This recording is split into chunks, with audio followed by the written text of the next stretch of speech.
mahasiswa pasca sarjana Pendidikan Matematika FKIP Unsri.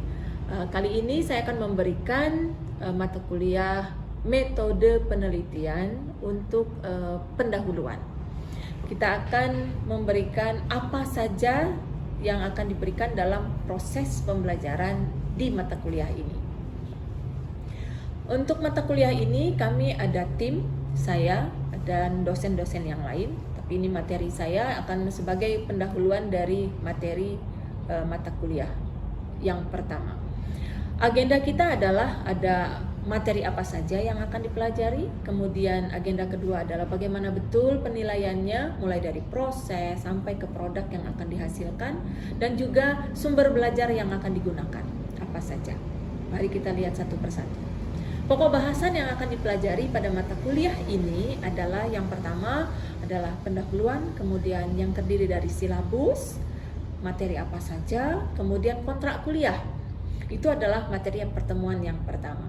Sedangkan pertemuan yang kedua adalah mengapa, kapan kita menggunakan desain riset. Karena metode penelitian di S2 sesuai dengan KKNI adalah level 8, maka kita harus menghasilkan suatu produk.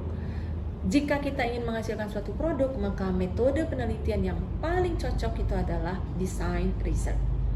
Nah, kapan kita menggunakan itu? Nah, itu akan kita pelajari pada pertemuan yang kedua. Apa maksud pembelajaran dan bagaimana mengobservasinya? Karena ini adalah penelitian kualitatif, sehingga kita betul-betul ingin tahu bagaimana mengobservasi pola pikir, bagaimana mahasiswa kita berpikir. Nah, itu yang akan kita pelajari, sehingga menghasilkan tujuan penelitian kita juga apa, dan juga rumusan masalah yang cocok untuk desain riset itu yang bagaimana. Di mana kita menentukan tujuan itu harus sesuai dengan fungsi dari penelitian itu. Fungsinya adalah apa? Ingin mengcompare atau membandingkan, ingin mengevaluasi, ingin mendeskripsikan, atau mengadvise. Nah, advice inilah yang paling cocok untuk desain riset, karena kita memberikan support kepada siswa agar kita membantu siswa untuk memahami, agar siswa mampu untuk memecahkan masalah, dan seterusnya. Untuk pertemuan yang ketiga, kita akan mempelajari proses memahami konsep dalam desain riset itu. Nah, di dalam proses ini juga akan kita lihat dari fase-fasenya bagaimana, kemudian kita diskusikan dan memformulasi ulang rumusan masalah, karena di sana sudah ada di dalam rumusan masalah pada pertemuan yang kedua. Kemudian pertemuan keempat adalah mendiskusikan beberapa pertanyaan dalam literatur, karena kalau di program studi magister pasti kita akan menggunakan literatur yang sesuai dengan pokok bahasan yang akan kita bahas. Kalau awalnya adalah menggunakan desain riset, pasti referensinya atau literaturnya, artikelnya semuanya sudah mengarah ke desain riset. Kita akan diskusikan itu termasuk fase-fase dalam desain riset, karena kita ketahui bersama bahwa desain riset itu ada dua macam atau dua tipe, yaitu validation studies dan juga development studies. Fase-fase yang sesuai dengan tipe itu kita akan pelajari satu persatu, kemudian kita sesuaikan dengan literatur yang ada, kemudian penelitian yang ada. Pertemuan kelima adalah kita akan mempelajari itu HLT atau HLT, Hypothetical Learning Trajectory. Dan juga kita mempelajari Local Instructional Theory dan Domain Specific Theory, dan juga ingin mendiskusikan dan mereformulasi ulang rumusan masalah tersebut. Nah, pada pertemuan kelima kita sudah akan memberikan tugas proposal, karena kita sudah masuk ke pendahuluan kita sudah pelajari, kemudian untuk bagian tinjauan pustaka atau referensi pada tinjauan pustaka sudah kita pelajari, sehingga menghasilkan HLT dan apa tujuan kita dari LIT-nya. Pertemuan keenam adalah kita memberikan umpan balik dan diskusi desain HLT yang didesain. Jadi semua mahasiswa, saudara-saudara harus mendesain HLT atau HLT sendiri sesuai dengan penelitiannya, dan itu kita akan berikan umpan balik bagaimana betul desain yang sudah didesain tersebut. Pertemuan ke-7. Pertemuan ke-7 ini adalah kita akan fokus lagi untuk menulis pendahuluan, kemudian bagaimana betul peran siswa dan guru dalam perubahan matematika. Nah, yang ini akan kita tambahkan lagi dengan norma sosial matematika. Ini kita gunakan pasti Paul Kopp dan Jekyll. Ini referensi yang sudah terkenal dan juga sangat bagus sekali, di mana juga pertemuan ke-8 kita mempelajari socio-mathematical norm sebagai latihan. Bagaimana betul socio-mathematical norm ini dalam pembelajaran, kemudian theoretical framework yang akan digunakan. Nah, theoretical framework ini sangat penting karena di dalam penelitian pasti teori yang akan kita gunakan itu sangatlah diperhatikan. Di pertemuan ke-9 kita akan berikan lagi umpan balik untuk pendahuluan. Terus kita lakukan tersebut, kemudian diskusi analisis teori pada latar belakang yang mana teori yang sesuai dengan penelitian saudara itu akan kita bahas. Apakah dia bilangan, apakah dia geometri, apakah dia aljabar, ataukah statistik, itu akan semuanya kita bahas teori yang akan kita yang saudara-saudara gunakan. Selanjutnya adalah desain eksperimen. Pasti desain eksperimen ini adalah arahnya ke pengumpulan data. Sedangkan pertemuan ke-10 adalah tahap yang retrospektif analisis, di mana analisis retrospektif ini adalah kita gunakan ada 2 transkrip. Kemudian di transkrip tersebut kita bahas bagaimana betul kita meretrospektif dari transkrip tersebut. Dan selanjutnya adalah kita akan menganalisis artikel, sehingga fase-fase pertama, kedua, ketiga sampai ke retrospektif itu kita bahas sesuai dengan artikel tersebut, sehingga saudara-saudara bisa ada gambaran bagaimana betul di dalam suatu artikel menggunakan desain riset tersebut. Pertemuan ke-11 adalah kita bagaimana pengumpulan data dan analisis datanya, karena ini kualitatif. Pasti teknik pengumpulan datanya ada observasi, di mana observasinya tidak checklist saja, mau pakai checklist boleh, tapi yang pasti intinya adalah menggunakan video. Karena kita ingin melihat pola pikir siswa, maka kita akan melihat dari ekspresi dan juga pemikiran konten matematikanya. Itu pasti butuh video. Kemudian kita akan analisis datanya adalah menggunakan wawancara, di mana wawancara mendalamnya adalah bisa secara langsung setelah observasi, bisa juga di akhir, dan juga daftar topik untuk observasi. Nah, apa saja yang akan diobservasi itu kita akan bahas, karena baik dari ekspresi maupun juga dari matematikanya. Itu juga kita akan buat. Kemudian pedoman interview atau wawancara terhadap guru juga akan kita bahas pada pertemuan ke-11 ini. Ini diklopkan dengan proposal masing-masing, gitu ya.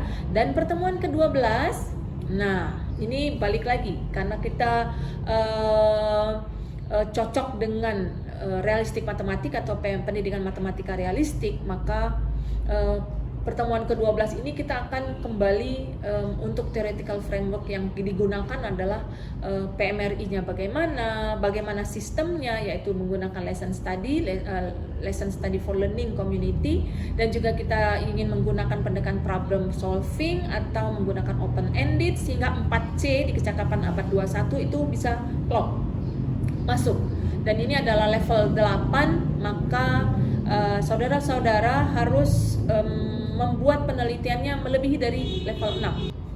Selanjutnya kita akan diskusikan pre dan post test. Nah, pre dan post test ini berbeda dengan yang Bapak Ibu ketahui di penelitian menggunakan metode eksperimen. Ini desain eksperimen memang betul, tapi desain eksperimen atau di bagian pre dan post test ini berbeda, karena dia tidak membandingkan yang bagaimana yang menggunakan eksperimen, apakah menggunakan true, apakah menggunakan pra eksperimen atau kuasi eksperimen. Namun ini adalah untuk melihat pola pikir sebelum, pada saat kita membuat HLT, kemudian setelah dicobakan kita lihat bagaimana betul perubahan pola pikir siswa tersebut. Apakah dia paham atau tidak, apakah dia mampu memecahkan masalah atau tidak, karena pada intinya desain riset tersebut adalah mensupport siswa, membantu siswa memahami sesuatu. Jadi jika dia belum paham, kita bantu lagi, gitu ya. Nah, itu kemudian kita akan melakukan validity dan reliability. Itu pertemuan ke-12. Karena ini sudah masuk ke ranah, kalau kita ingin meneliti itu sudah ke result and discussion, gitu ya. Oke, pertemuan ke-13, pertemuan ke-14, pertemuan ke-15. Nah, pada pertemuan ke-13, Bapak Ibu, kan tadi sudah diawali dengan pembuatan proposal ya. Pada saat pertemuan ke-14 dan ke-15, serta terakhir, silahkan saudara-saudara untuk paparan proposal yang sudah dibuat. Nah, disinilah pada saat produk yang dihasilkan penelitian ini adalah proposal. Diharapkan bahwa saudara-saudara mampu membuat proposal penelitian menggunakan desain riset dengan baik. Saudara-saudara, kalau mata kuliah pasti ada sumber belajar. Nah, sumber belajarnya adalah karena kita menggunakan desain riset, maka buku desain riset lah yang kita pakai. Educational Design Research mau dari tahun 99, tahun 2006, dan juga yang terbaru ada 2013, silahkan Educational Design Research. Ada juga An Introduction to Educational Design Research. Ini juga karena ini pengarangnya adalah Akar dan kawan-kawan. Kemudian ada Design Research in Education, juga menggunakan desain riset. Ini adalah yang terbaru adalah pada tahun 2018. Ini adalah Arthur Barker yang membuat. Kemudian sumber yang lainnya adalah Developing a Learning Environment on RMA for Indonesian Student. Ini ada tesis yang memang karena semua penelitian kita ada yang menggunakan validation dan juga ada menggunakan developing atau development, maka produk-produk ini kita berikan sumbernya adalah dari disertasinya Zulkardi. Selanjutnya untuk proses development research atau development studies kita harus menggunakan formative evaluation. Nah, ini kita menggunakan buku Texmer. Kalau menurut saya silakan saja mau menggunakan formative evaluation apa saja, tapi kalau bagi saya yang paling nyaman dan paling cocok karena formatif bukan sumatif adalah Texmer. Baik saudara-saudara, kita masuk ke penilaian. Penilaiannya bermacam-macam. Ada analisis artikel. Analisis artikel, saudara-saudara meresumenya, maka poinnya ada 10%. Kemudian presentasi dan diskusi kelompok serta diskusi kelas. Ini poinnya adalah 15%. Kita akan melihat bagaimana betul saudara membuat presentasi yang baik. Misalnya presentasinya hanya 5 menit atau 3 menit, bagaimana betul yang sangat efektif, efisien, dan inovatif. Kami butuh yang paparan-paparan yang memang menginspirasi, bukan yang biasa saja.